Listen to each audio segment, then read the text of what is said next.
What if I told you one of the most recognizable logos in the world was created for just $35? That tiny check mark would eventually become the symbol of a company generating tens of billions of dollars every year. That company was Nike. But here's the uncomfortable part. Nike's greatest success may have planted the seeds of its biggest problem. Because Nike didn't just build a shoe company, it built a machine for creating desire. It convinced millions of people that a pair of sneakers could represent confidence, performance, ambition, even identity. And for decades, that machine worked almost perfectly. But then something changed. Nike started losing momentum. Competitors became more innovative. Consumers became more unpredictable. And the company that once seemed almost impossible to challenge suddenly had to fight for relevance. So how did a tiny running shoe operation become one of the world's greatest brands? And more importantly, how did a company this powerful end up needing to reinvent itself? This is the rise, the fall, and the business masterclass of Nike. The story begins in 1964, but there was no Nike. There was Blue Ribbon Sports. Phil Knight, a former track athlete, believed American runners deserved better shoes. His solution was unconventional. Instead of manufacturing shoes himself, he imported athletic footwear from Japan and sold it in America. Knight partnered with his former track coach, Bill Bowerman. Their first shipment? Just 300 pairs of shoes. Imagine that. Today, Nike is a global corporation, but its original business strategy was essentially buy shoes, sell shoes, repeat. Knight even sold shoes directly from his car. And yet, there was something different about this little company. Bowerman wasn't satisfied with ordinary shoes. He experimented constantly.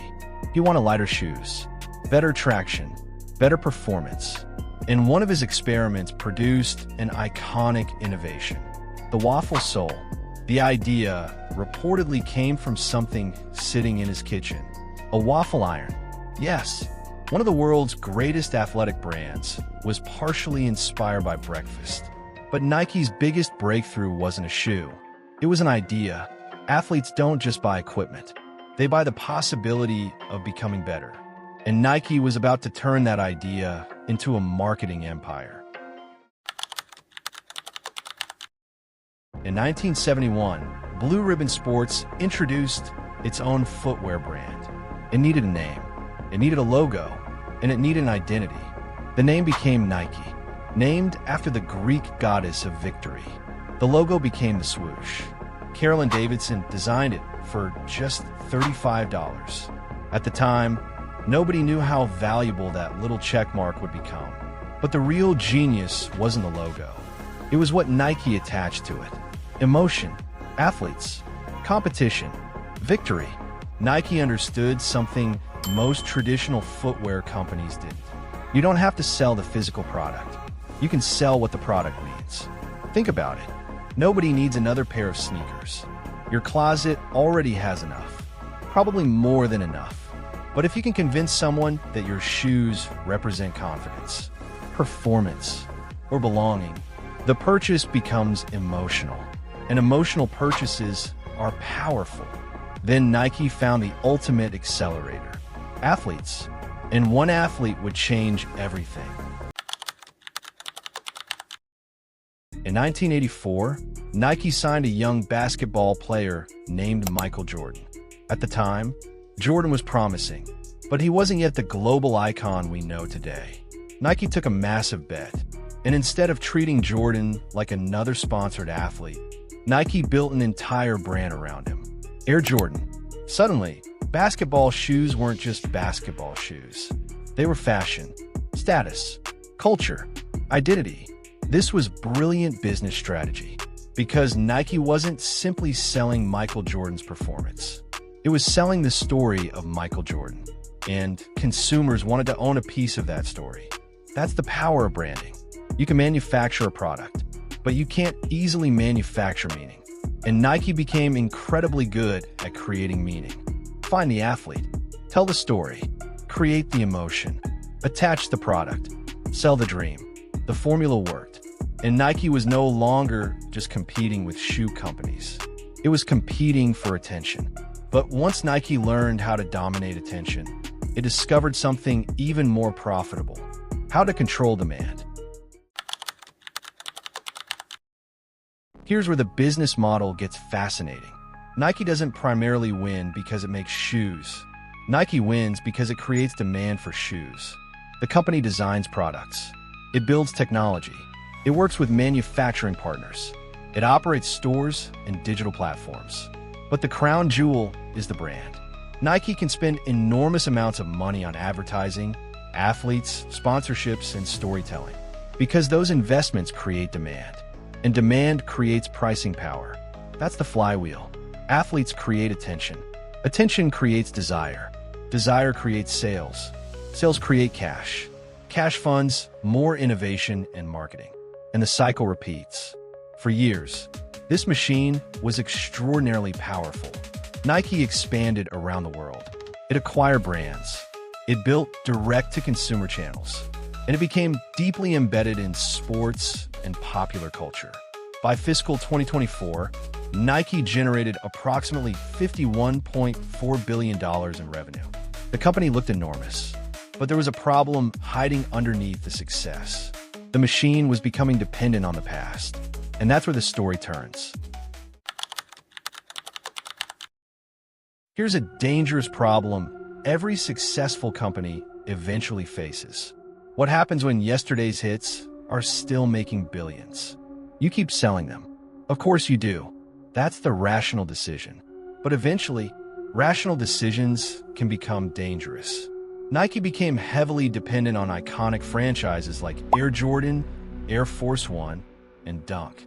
These products were incredibly successful. But the market doesn't stand still. Consumers want something new. Competitors want your customers. And younger brands began attacking areas where Nike once dominated, especially innovation and performance. At the same time, Nike pushed aggressively into its direct-to-consumer strategy. The idea was simple: sell directly to consumers. Own the relationship. Control the experience. Capture more economics. Sound perfect, right? Well, business rarely works that neatly. Traditional retail partners still mattered, and competitors used those relationships to gain shelf space and consumer attention. Nike eventually began rebuilding parts of its wholesale strategy. Then the numbers started sending an even louder warning. In fiscal 2025, Nike revenue fell approximately 10% to $46.3 billion. Nike Direct revenue dropped 13%. Nike brand digital revenue fell 20%, and gross margin declined to 42.7%. This wasn't the end of Nike, but it was something perhaps more dangerous. A warning that the machine wasn't working like it used to. And then Nike made a major leadership move. In 2024, Nike brought back Elliott Hill as CEO. Hill wasn't an outsider. He was a longtime Nike veteran, and that choice sent a message. Nike wasn't simply trying to change its advertising. It was trying to reconnect with its roots: performance, innovation, athletes, product, and distribution. The company began focusing more heavily on sports categories: running, basketball, football, training, and new product innovation. At the same time, Nike started rebuilding relationships with wholesale retailers. The strategy was essentially get closer to the athlete, get closer to the consumer, and make the product exciting again. And there are early signs of stabilization. Nike's fiscal 2026 revenue was approximately $46.4 billion, essentially flat year over year. Wholesale revenue increased 6%, but Nike Direct declined 6%. Nike brand digital revenue fell 12%, and Converse declined sharply. So the comeback isn't finished, not even close. But here's the fascinating part. Nike doesn't need to become the company it was. It needs to become the company consumers want next. And that brings us to the real lesson. Nike's story teaches 4 powerful business lessons. Lesson 1, build a brand, not just a product. A competitor can copy your shoe. They can copy your technology. They can even copy your design. But copying decades of emotional connection, that's much harder. Nike built an identity. An identity creates pricing power. Lesson 2, innovation has an expiration date. Today's breakthrough becomes tomorrow's standard. The moment you stop innovating, someone else starts catching up. Nike's history proves that innovation creates growth. But Nike's recent struggles show that past innovation doesn't guarantee future relevance. Lesson 3, distribution is a weapon. Direct-to-consumer is powerful, but so are retail partners. The smartest companies don't obsess over one channel. They build a distribution system that puts the product where the customer wants to buy it. Lesson 4, never confuse brand loyalty with permanent demand. This may be the most important lesson. Nike is one of the strongest brands on earth, but customers don't owe any company their loyalty. They can switch, they can experiment, they can discover a new brand. And once that happens, the financial statements eventually reveal it. Nike's story is not really about sneakers. It's about human psychology. Phil Knight didn't simply build a footwear company. Nike built a system for turning ambition into demand. It took athletes, stories, innovation, and culture, and connected them to a simple symbol, the swoosh. But the greatest lesson isn't how Nike became successful. It's how easily success can create complacency. Because when a company becomes enormous, the biggest threat may no longer be a competitor. It may be the belief that what worked yesterday will work forever. Nike isn't dead. Far from it. It's still one of the world's most powerful brands. But now, Nike has something to prove. Can it create the next generation of products? Can it regain its innovation edge? Can it reconnect with younger consumers? And most importantly, can it convince the world that the swoosh still represents the future, not just the past? That answer will determine whether Nike's next chapter becomes another legendary comeback, or a warning about what happens when a great company stops reinventing itself. And that's the real Nike Business Masterclass. Build something people want, build a brand people believe in, and then never stop giving them a reason to believe. If you enjoyed this business breakdown, don't stop here. Watch the next video on the channel, where we uncover the strategy behind another company that quietly transformed everyday consumer behavior into a massive financial machine.